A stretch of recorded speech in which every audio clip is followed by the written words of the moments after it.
미 국토안보부가 불법 체류자 체포를 하루 3,000명으로 3배 늘릴 것을 지시했다고 악시오스가 보도했습니다. 500만 달러짜리 미국 영주권인 트럼프 골드카드가 6월 초에 공식 가동에 들어갑니다. 트럼프 대통령이 유럽연합에 대한 50% 관세 부과를 6월 1일에서 7월 9일로 연기하고 신속 협상에 착수키로 했습니다. 미국을 방문한 외국인들이 3월 한 달 동안 전년보다 14% 급감했다고 미 여행협회가 발표했습니다. 최근 대학을 졸업한 20대 대졸자들의 실업률이 평균 4.2%보다 높은 6%에 달하고 있습니다. 시청자 여러분 안녕하십니까? 워싱턴 뉴스 투데이입니다. 미 국토안보부가 불법 체류자 체포를 하루 3,000명으로 3배 늘리라고 지시했다고 악시오스가 보도했습니다. 이를 위해 불법 이민 단속에 나서는 연방 요원들과 지역 경찰 등 3만 명 이상이 총동원될 것으로 예상되고 있습니다. 한면태 기자가 보도합니다. 부진을 면치 못하고 있는 트럼프 행정부의 사상 최대 불법 체류자 체포 추방 작전에 터보 엔진을 장착하고 있어 다시 가속을 낼 것으로 보입니다. 크리스틴 홈 국토안보부 장관과 스티븐 밀러 백악관 정책 담당 부비서실장은 최근 워싱턴 DC에 있는 아이스 이민세관 집행국 본부를 방문해 특별 지시를 하달했습니다. 이들은 아이스 본부 지도부와 지부 국장들에게 하루에 체포하는 불법 체류자들의 숫자를 3,000명으로 대폭 늘리라고 지시했다고 악시오스가 보도했습니다. 이는 4월 들어 하루 1,000명 안팎으로 대폭 늘린 불법 체류자 체포를 3배나 더 급증시키라는 지시라고 악시오스는 전했습니다. 특히 하루 3,000명 체포는 명시적인 쿼터 설정은 아니지만 목표에 미달하면 문책당할 것임을 경고한 분위기였다고 악시오스는 참석자들의 말을 빌어 밝혔습니다. 불법 체류자들을 하루 3,000명씩 체포하는 대대적인 작전을 펼치기 위해 트럼프 행정부는 동원 가능한 3만 이상의 요원들을 총 출동시킬 채비를 하고 있습니다. 아이스 이민세관 집행국은 이민단속 요원의 신분증 배지를 3만 개 이상 마련하고 지역 경찰 등에 지급할 준비를 하고 있는 것으로 나타났습니다. 아이스는 불법 체류자 체포 추방 작전에 지원 나오는 연방기관들의 특별 요원들과 287 G 프로그램의 합의에 의한 지역 경찰과 보안관, 주 방위군 등의 이 배지를 제공할 것으로 알려지고 있습니다.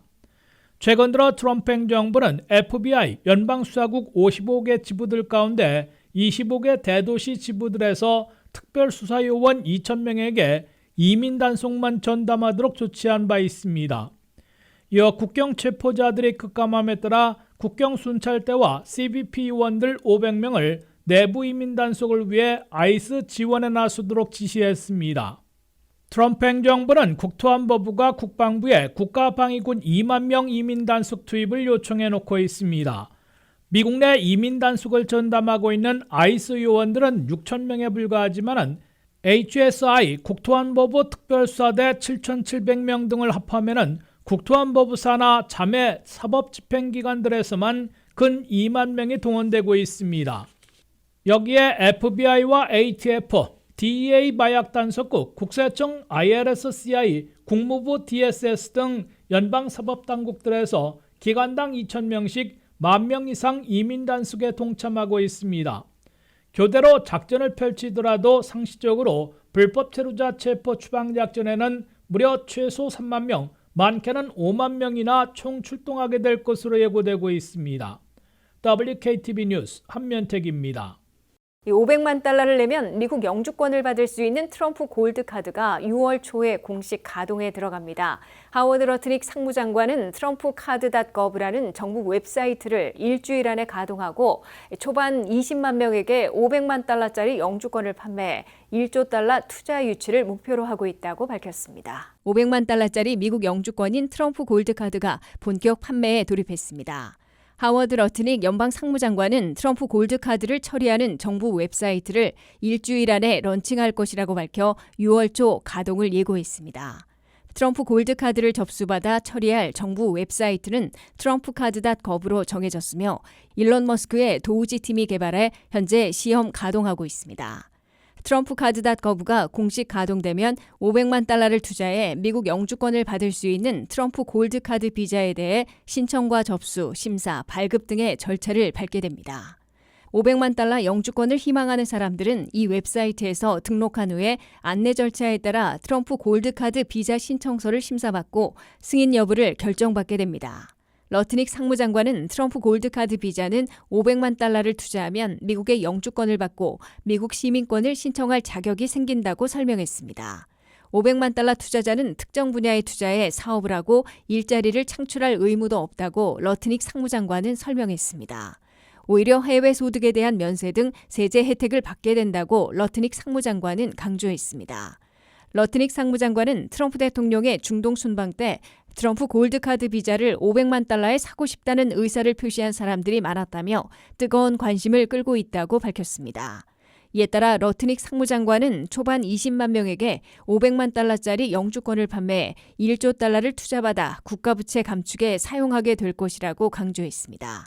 트럼프 골드카드 비자의 런칭이 임박해지자 이를 대행하려는 법률 회사들이 본격 판촉에 나서고 있습니다. 전 세계에서는 영국과 포르투갈, 그리스 등이 트럼프 골드카드 비자와 같은 고액 투자 영주권 제도를 시행하고 있으나 그리 성공적이지는 못한 것으로 나타났습니다. 하지만 미국이 투자하고 싶은 나라로 만들어 예외적인 성공을 거둘지 주목받고 있습니다. 현재 105만 달러와 80만 달러짜리 투자 이민을 없애고 500만 달러 영주권으로 대체하는 등 영주권 발급 카테고리를 바꿀 경우 연방의회 승인을 받아야 하는지를 놓고도 법적 논란을 겪게 될 것이란 예상도 나오고 있습니다. 트럼프 대통령이 경고한 지 이틀 만에 유럽연합에 대한 50% 관세 부과를 6월 1일에서 7월 9일로 연기하고 신속 협상에 착수키로 했다고 밝혔습니다. 트럼프 대통령이 중국과의 관세 협상을 타결지은 것처럼 유럽연합과도 협상 타결 가능성을 높이고 있어 미국민들이 돈을 쓰려는 소비 신뢰 지수도 크게 오르고 있습니다. 한면택 기자의 보도입니다. 미국의 관세 무역 전쟁에서 긍정적인 푸른 신호등이 켜지고 있습니다. 도널드 트럼프 대통령은 유럽연합 수입품에 대한 50% 관세를 6월부터 부과할 것으로 경고했다가 이틀 만에 협상팀에게 더 시간을 주기 위해 7월 9일로 연기한다고 발표했습니다. That was the date she requested. Could we move it from June 1st to July 9th? And I agreed to do that. And that she said we will rapidly get together and see if we can work something out. 이에 유럽연합도 미국과의 신속 협상에 나서겠다고 알려왔습니다. 트럼프 대통령은 트루스 소셜에 올린 글에서 유럽연합으로부터 신속 협상일을 결정하겠다는 점을 알려왔다며 긍정적인 조치로 평가했습니다. 트럼프 대통령은 유럽연합은 그동안 너무 느림보 행보를 보여왔다며 신속 협상을 환영하고 궁극적으로는 중국에 요구했던 것 같이 유럽연합도 미국에게 교역시장을 더 여는 쪽으로 타결하기를 바란다고 강조했습니다. 2024년 한 해 미국은 유럽연합으로부터 6,058억 달러어치를 수입해온 반면 3,702억 달러어치를 수출해 2,356억 달러의 적자를 기록한 바 있어 트럼프 대통령의 주요 적자 축소 대상으로 꼽히고 있습니다. 트럼프 대통령이 아직 자주 바뀌는 관세 정책으로 위협과 협상 국면을 되풀이하면서 불확실성에 따른 불안감을 증폭시켜 왔습니다.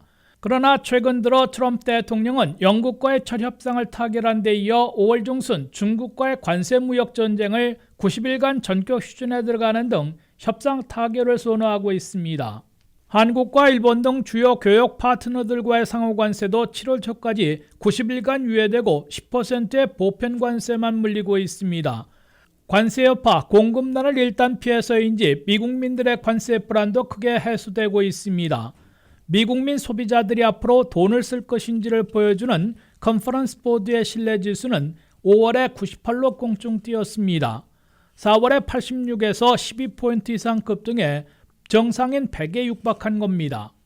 미국 내 수입업자들과 소비자들은 보편 관세 10% 부과로는 가격 인상 없이 견딜 수 있고 물건을 살 수 있다고 밝히고 있어 트럼프 대통령이 미국의 무역 적자를 줄이거나 투자를 많이 유치하는 대신 관세율은 낮추는 관세 무역 정책을 펼치 주목되고 있습니다. WKTV 뉴스 한면택입니다. 미국을 방문하는 외국인들이 3월 한 달간 14% 줄어들면서 올 한 해 15 내지 20% 급감할 것이란 예상이 나오고 있습니다. 일각에서는 미국 방문객들의 지출이 급락하면 미국 근로자들의 10%가 종사하는 관광, 식당과 숙박 업종이 치명타를 맞게 돼 23만 명이 일자리를 잃게 될 것이란 우려도 나오고 있습니다. 미국의 관세 부과와 까다로운 입국 심사 여파로 미국을 방문하는 외국인들이 급감하고 있습니다. 미 여행협회는 미국을 방문하는 외국인들이 3월 한 달 동안 전년보다 14% 감소했다고 발표했습니다. 가장 많이 미국을 찾은 캐나다인들의 미국 방문은 3월 한 달 20.2% 급감했습니다. 캐나다인들은 트럼프 대통령이 나중에 유예했으나 25%의 관세 부과, 51번째 주가 되길 바란다는 발언 등으로 보이콧 USA에 나서면서 미국 물건 안 사기, 미국 방문 안 하기 등을 확산시키고 있습니다. 5월과 6월, 7월까지 항공편 예약은 전년보다 10.8% 줄어들어 앞으로도 급감이 지속될 것이란 우려가 나오고 있습니다. 이런 추세가 지속된다면 올 한 해 미국을 방문하는 외국인들은 지난해보다 15 내지 20% 급감할 것으로 미 여행협회가 우려했습니다. 관세 유예와 강경정책 완화 등이 이루어져도 올 한 해 미국 방문 외국인들은 적어도 전년보다 8.7%는 줄어들 것으로 예측되고 있습니다. 미국 방문객들이 급감하면 미국의 여행 관광업계는 물론 식당과 숙박업계 등에 치명타를 가하게 될 것이라는 겁니다. 세계 여행관광협회는 올해 미국을 방문하는 외국인들이 미국에서 쓸 지출액은 1,670억 달러로 지난해 1,810억 달러에서 7% 줄어들 것으로 내다봤습니다. 미국 방문객들의 지출이 7%만 감소하더라도 미국민 근로자들의 10%가 일하고 있는 여행 관광업계, 식당과 숙박업계에 치명타를 가하게 될 것이라는 겁니다. 미국 방문 외국인들의 숫자와 지출이 급감하면 올 한 해 관련 업종에서 23만 명이 일자리를 잃게 될 것이란 경고도 나오고 있습니다. 일각에서는 이런 악순환이 현실화된다면 미국 경제가 올 한 해 고용시장부터 어려워져 미국민들의 소비 지출이 급속 냉각되며 내수의 70%를 의존하고 있는 미국 경제의 불경기를 초래할 것이란 우려가 제기되고 있습니다. 최근 대학을 졸업한 젊은 층이 취업하기 어려워진 것으로 나타났습니다. 미국의 4월 실업률은 4.2%로 여전히 50년 만에 최저 수준을 유지하고 있지만 최근에 대학을 졸업한 20대 대졸자들의 실업률이 평균보다 높은 6%에 달하고 있습니다. 대학문을 나서고 있는 최근의 대졸자들이 일자리 찾기, 취업하기가 어려워져 당혹스러워하고 있습니다. 미국의 4월 실업률은 4.2%로 여전히 50년 만에 최저 수준을 유지하고 있으나 최근에 대학을 졸업한 20대 대졸자들의 실업률은 그보다 훨씬 높은 6%에 달하고 있습니다. 20대 대졸자들의 졸업률이 6%로 전국 평균 4.2%보다 훨씬 높아진 역전 현상은 45년 만에 처음 벌어진 것입니다. 최근 대학문을 나서는 20대 대졸자들의 취업난은 여러 가지 원인이 있는 것으로 CBS 뉴스는 전했습니다. 첫째, 컴퓨터 등 테크 업종을 중심으로 얼마 전까지 뜨거웠던 채용이 급속히 냉각됐기 때문으로 나타났습니다. 컴퓨터 분야에선 대졸자들은 많지만 업계의 채용이 크게 둔화돼 공급 과잉 현상을 보이고 있습니다. 테크 업종에선 얼마 전까지 너무 과도하게 채용했기 때문에 이제는 대부분 줄여야 하는 상황입니다. 특히 AI에 초점을 맞추고 있는 자동화에 따른 채용을 느리게 진행하고 있습니다. AI 인공지능 개발에 주력하면서 각 첨단 기업에선 대학을 갓 졸업한 초보 컴퓨터 전공자들은 덜 뽑고 있는 것으로 나타났습니다. 둘째, 관세 정책 등의 급변으로 향후 미국 경제가 어떻게 전개될지 불확실성 때문에 채용을 둔화시킬 수밖에 없다는 해석도 나옵니다. 셋째, 트럼프 행정부가 230만 연방 공무원들의 규모를 절반으로 반감시키는 작업에 돌입해 있어 미국에서 최근 대졸자들의 취업을 더 어렵게 하고 있다는 분석입니다. 연방 공무원 감축 작업에서 가장 먼저 채용된 지 1년 안팎인 수습 직원들부터 무더기 해고한 바 있습니다. 넷째, 대졸자 채용이 둔화돼 일자리 얻기가 어려워지다 보니 전공과는 다른 분야로 눈을 돌리거나 아예 학위와는 무관한 직종으로 취업하고 있는 현상이 늘어나고 있는 것으로 분석되고 있습니다. 이상으로 워싱턴 뉴스투데이를 마치겠습니다. 시청해주신 여러분 고맙습니다.